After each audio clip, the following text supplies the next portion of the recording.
3 years ago in my 6th grade classes, we went into the cafeteria and we would take bags of garbage out, and I took plastic and I dumped it out all over the floor, and I had the students separate it out into what could be recycled, what was food waste, and what was actually garbage. And we kept coming up with these numbers that were just astronomical. 90% of the bag of garbage could have either been recycled or composted, 95%, really big numbers. And then we started finding whole pieces of food in the garbage, like yogurts that were unopened and granola bars that had never been touched, and all of these things.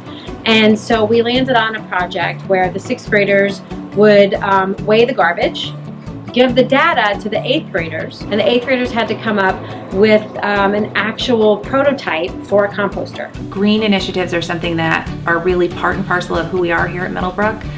It definitely weaves right into the idea that we're trying to raise our community's next adult leaders. With my work with Wilton Go Green and the zero waste from their standpoint, they introduced me to Nick from Curbside Compost. And Nick said, oh, well, we can actually take all of your food waste, including dairy, meats, all that stuff. The superintendent came in, was able to give us the money. Then the next big barrier was trying to convince the custodians and the rest of kind of the support staff to learn a new way of collecting garbage. Before, it was a lot of containers garbage here inside the cafeteria. They were everywhere. So they put garbage and recycling and everything together. So now they're doing that. So we're learning a lot. You don't realize how different every grade level can be.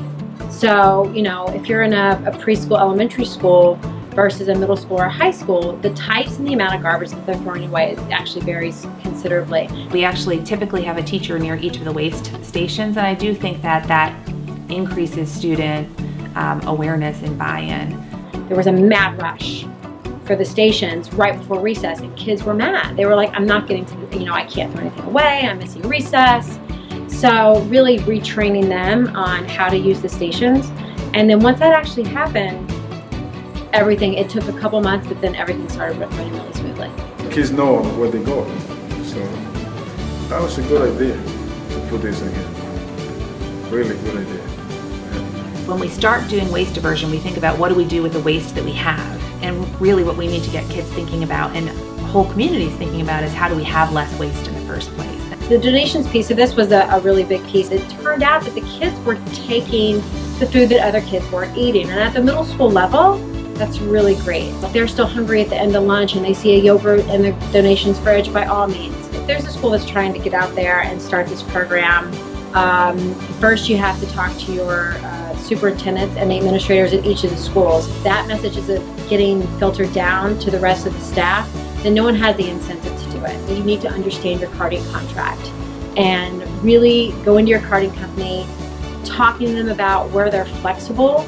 If there is a potential for cost savings down the road, are they maybe in the future going to offer compost pickup? Also looking at your custodial union contracts. Having those things in place before you try to push it out is just going to make your life a lot easier. Your cafeteria is going to be cleaner when your children leave it. The kids are going to have greater ownership. There are real citizenship and supervision benefits that come from this kind of work.